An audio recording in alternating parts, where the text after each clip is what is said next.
السلام علیکم ورحمۃ اللہ وبرکاتہ۔ میں ہوں حافظہ الماس حسنین۔ آج میں آپ کی خدمت میں حاضر ہوں ایک نئے موضوع کے ساتھ۔ اگر ابھی تک آپ نے میرا یوٹیوب چینل سبسکرائب نہیں کیا تو سبسکرائب کر دیں اور بیل آئیکن کو بھی دبا دیں تاکہ نئے آنے والی جتنی بھی ویڈیو ہیں وہ آپ تک براہ راست پہنچ سکیں اور آپ اس سے استفادہ حاصل کر سکیں۔ آج کا میری ویڈیو کا موضوع ہے کہ بیوہ کے لیے نکاح کیوں ضروری ہے۔ حضرت مولانا رحمۃ اللہ علیہ فرماتے ہیں کہ عظیم آباد میں ایک عورت بہت چھوٹی عمر میں بیوہ ہو گئی۔ اس نے ہمیشہ روزہ رکھنا اور ہر وقت عبادت کرنا اپنا معمول بنا لیا، گویا کہ حقیقی معنوں میں دن کو روزہ رکھنے والی اور رات کو عبادت کرنے والی بن گئی۔ روزہ افطار کرتے وقت سوکھی روٹی کھا لیتی یا باسی کھانا کھا لیتی اور شب روز تلاوت قرآن مجید میں مشغول رہتی۔ اسی حالت میں وہ بوڑھی ہوگی۔ سینکڑوں عورتیں اس کی نیکی کو دیکھ کر بہت متاثر ہوئی۔ مرتے وقت اس نے سب عورتوں کو بلا کر پوچھا کہ میں نے کیسی زندگی گزاری؟ سب نے کہا کہ آپ نے کبھی کسی مرد کا منہ تک نہ دیکھا، ساری عمر روزہ رکھا، سوکھی روٹی کھائی اور شب روز مصروف تلاوت و مشغول عبادت میں رہی۔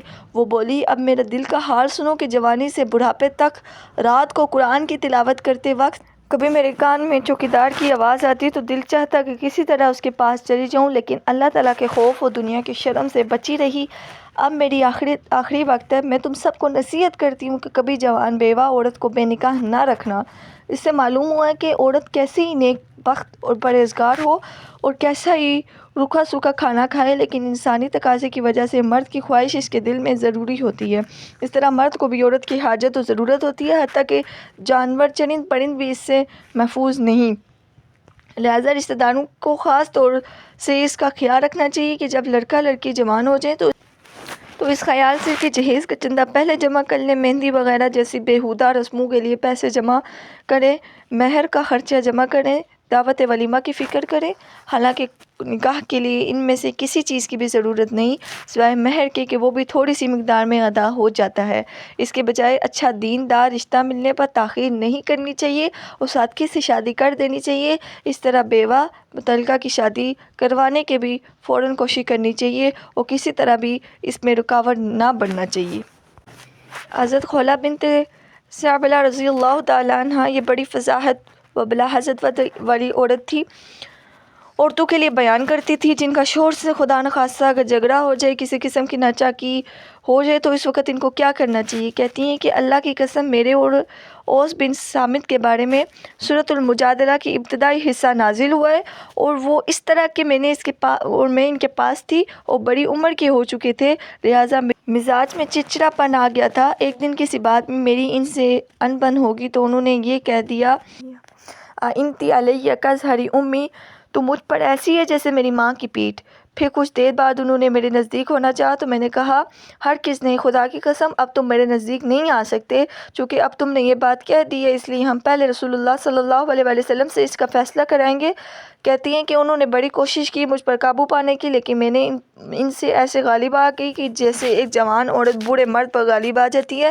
میں نے ان کو اپنے سے دور کر دیا، یہاں تک کہ میں آپ صلی اللہ علیہ وسلم کے پاس آئی اور ان سے ان کی شکایتیں بیان کرنا شروع کر دی اور بڑے فصیحانہ انداز میں شکایت کی، جس کو ابن ماجہ نے حضرت عائشہ صدیقہ رضی اللہ تعالیٰ عنہا سے ان الفاظ میں روایت کیا ہے کہ اے اللہ کے رسول، میری جوانی انہوں نے کھا لی، میں نے اپنا جسم ان کے لیے بچائے رکھا، دل و جان سے ان کی خدمت کی، اب میں عمر کی آخری منزلیں طے کر رہی ہوں اور اب میرے بچے مجھ سے جدا ہو رہے ہیں۔ انہوں نے اس حالت میں مجھ سے اظہار کیا ہے، اب بچوں کو اگر اپنے پاس رکھوں تو بھوکے مریں گے، اگر ان کے پاس چھوڑوں تو یوں ہی ضائع ہو جائیں گے۔ پھر اللہ تعالیٰ سے یوں دعا شروع کی، اے اللہ، تو اپنے نبی کی زبان سے میری مشکل کو حل فرما۔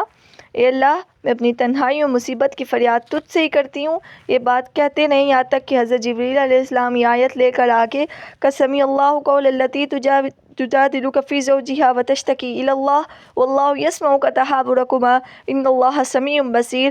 یقیناً اللہ تعالیٰ نے اس عورت کی بات سنی جو تجھ سے اپنے شوہر کے بارے میں تکرار کر رہی تھی اور اللہ کے آگے شکایت کر رہی تھی۔ اللہ تم دونوں کے سوال و جواب سن رہا تھا، بے شک اللہ سننے اور دیکھنے والا ہے۔ پھر آپ صلی اللہ علیہ وسلم پر وحی نازل ہوئی اور آپ صلی اللہ علیہ وسلم نے فرمایا، اے خولہ، تمہارے اور تمہارے شوہر کے بارے میں اللہ تعالیٰ نے احکامات نازل فرما دیے، اب اپنے شوہر کو کہو کہ اپنی کہی ہوئی بات کی تلافی کے طور پر ایک غلام یا باندی آزاد کرائے۔ وہ کہنے لگی، ان کے پاس تو آزادہ کرنے کے لیے کوئی غلام یا باندی نہیں۔ فرمایا، اس سے کہو کہ 2 ماہ لگاتار روزے رکھے۔ کہنے لگی، وہ تو بہت بوڑھے ہیں۔ اس کو برداشت نہیں کر سکیں گے۔ فرمایا 60 مسکینوں کو دونوں وقت پیٹ بھر کے کھانا کھلائیں۔ کہنے لگی اے اللہ کے رسول یہ بھی ان کے بس میں نہیں۔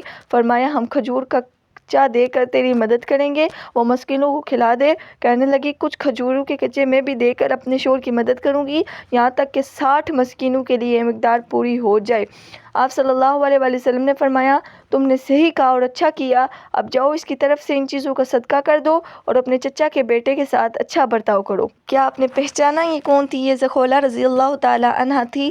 ان کی آواز کو اللہ تعالیٰ نے خصوصیت سے سنا، یعنی ان کی مشکل کو آسان کیا۔ اب رہتی دنیا تک کے لیے قرآن پاک کے الفاظ مبارک میں ان کا تذکرہ تمام عورتوں کے لیے باعث عزت رہے گا۔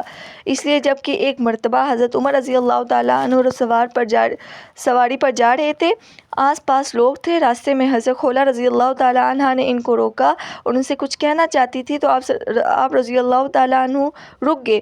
اس پر آپ رضی اللہ تعالیٰ عنہ سے ایک شخص نے کہا آپ ایک بڑھیا کی وجہ سے اس راستے میں رک گئے، تو فرمایا کیا تم جانتے ہو یہ عورت کون ہے؟ اللہ تبارک و تعالیٰ نے 7 آسمانوں کے اوپر ان کی بات کو سنا، یہ خولہ ہیں۔ میں کون تھا جو ان کی بات کو ٹالتا؟ یہ تو تھا اسلامی معاشرے میں مسلمان بیوہ کا ایمانی معیار اور اللہ کی ذات پر مکمل بھروسہ۔ اس کو اگر تکلیف پہنچتی تو فوراً اللہ سے فریاد کرتی کہ جس نے یہ مشکل بھیجی ہے وہی اس کا حل بھیجے گا، اور ہر مشکل کے بعد آسانی پیدا کرتا ہے۔ مشکل حالات کا ظاہر ہونا بھی اس کے حکم کی تابع ہے، اس کے ہاتھ میں ان کا حل بھی ہے۔ وہی ہنساتا ہے، وہی رلاتا ہے، وہی زندگی دیتا ہے، وہی مارتا ہے، جیسا کہ اللہ تعالیٰ فرماتے ہیں وَأَنَّهُ هُوَ أَضْحَكَ وَأَبْكَىٰ، اور وہی اللہ ہے جو ہنساتا ہے اور وہی ہے جو رلاتا ہے۔ وَأَنَّهُ هُوَ أَمَاتَ وَأَحْيَا، وہی اللہ ہے جو موت دیتا ہے اور وہی اللہ ہے جو زندہ رکھتا ہے۔ وَأَنَّهُ هُوَ أَغْنَىٰ وَأَقْنَىٰ، اور وہی اللہ ہے جس کو مالدار بنائے اور وہی ہے جس کو فقیر بنا دے۔ لہٰذا کسی بھی پریشانی والے حالات ہوں مایوس نہ ہو بلکہ اللہ سے مانگیں، وضو کیجیے، دھیان کے ساتھ 2 رکعت نفل پڑھیں اور اللہ ہی سے اپنی شکایت کو کہیں کہ اللہ تعالیٰ فرماتے ہیں یا ایھا الذین آمنوا استعینوا بالصبر والصلاۃ ان اللہ مع الصابرین، اے ایمان والو اللہ ہی سے مدد طلب کرو، ساتھ صبر کرو اور نماز پڑھو، بے شک اللہ صابرین کے ساتھ ہے۔ اگر کوئی ایسا غم اور پریشانی والا حال ہو جو بہت ستائے تو یہ بھی ہمارے پیارے نبی کریم صلی اللہ علیہ وآلہ وسلم کی سنت ہے کہ اس کو دل میں چھپایا نہ جائے، بلکہ گھر میں کوئی سمجھدار ہو تو انہیں بتایا جائے کہ اسے مشورہ لیا جائے، اس لیے کہ اگر غموں کے بیان نہ کیا جائے، مخلص دوستوں سے اس کا حل نہیں پایا جائے تو اس غم کی تکلیف کو چھپانا کئی طرح کی جسمانی، روحانی، نفسیاتی بیماریوں کو پیدا ہونے یا بڑھنے کا سبب بن سکتی ہیں۔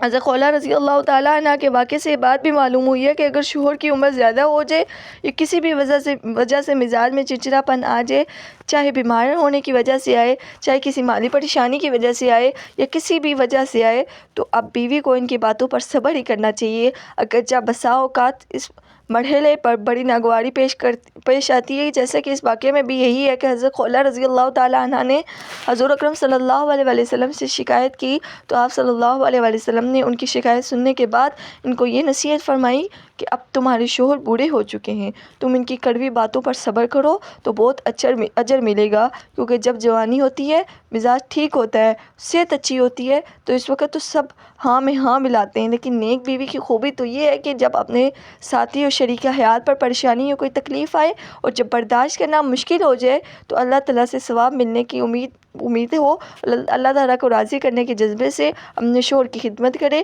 ان کی ہر فرمائش پاک کے پوری کرے، ان کی ہر خواہش و چاہت کو سمجھنے کی کوشش کرے اور ان کے کہنے سے پہلے ان کی من پسند چیز خدمت میں پیش کی جائے، جن کاموں سے ان کو تکلیف پہنچے وہ بالکل نہ کرے، اور پھر بھی ان کو کوئی بات بری لگے تو فوراً معذرت کر لے، اور اگر بیوی کو زیادہ غصہ آئے تو یہ سوچ لے کہ اللہ بھی ہمارے اوپر حقوق ہیں اور ہم سے ان کے حقوق ادا کرنے میں غلطی اور کمی ہوتی رہتی ہے، جب وہ ہمیں معاف کرتے رہتے ہیں تو ہم کو بھی چاہیے کہ دوسروں کی غلطیوں کو درگزر کریں۔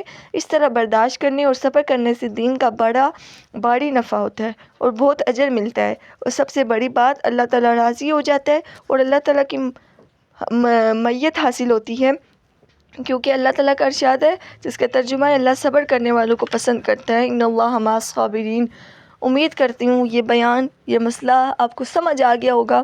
ہمارے معاشرے میں یہ چیز بہت بڑھ چڑھ کر کے ہے کہ اگر کوئی لڑکی بیوہ ہو جاتی ہے جوانی میں، اگر عمر کے لاسٹ حصے میں بیوہ ہوگی ہے تو اس کا کوئی نہیں ہے، وہ اپنی عمر کا آخری حصہ عبادت میں گزارے۔ اگر وہ کم عمر میں بیوہ ہو جاتی ہے تو آپ اس کو تانے دینا، اس کو طنز کرنا بند کر دیں، کیونکہ یہ ایک مات، یہ پورا واقعہ، اور قد سمع اللہ قول التی تجادلک فی زوجہا وتشتکی الی اللہ واللہ یسمع تحاورکما، کہ قد سمع اللہ کی پہلی آیتیں نازل ہوئی تھی جس کے بارے میں یہ کہا گیا تھا کہ حضرت خولہ رضی اللہ تعالیٰ عنہ کا پورا واقعہ بھی میں نے آپ کو سنایا، ایک نیک عورت کا واقعہ بھی میں نے آپ کو سنایا، کہ جس سے بارے میں یہ پتہ چلتا ہے کہ بیوہ کے ساتھ یہ ہرگز نہیں کرنا چاہیے کہ اگر وہ جوانی کے کچھ حصے میں بیوہ ہو جائے تو اسے گھر بٹھانا چاہیے، بلکہ یہ اس کا حق ہے کہ اس کے کسی اچھے رشتے سے، یا کوئی اچھا رشتہ، نیک رشتہ ہے تو اس کی شادی کر دینی چاہیے۔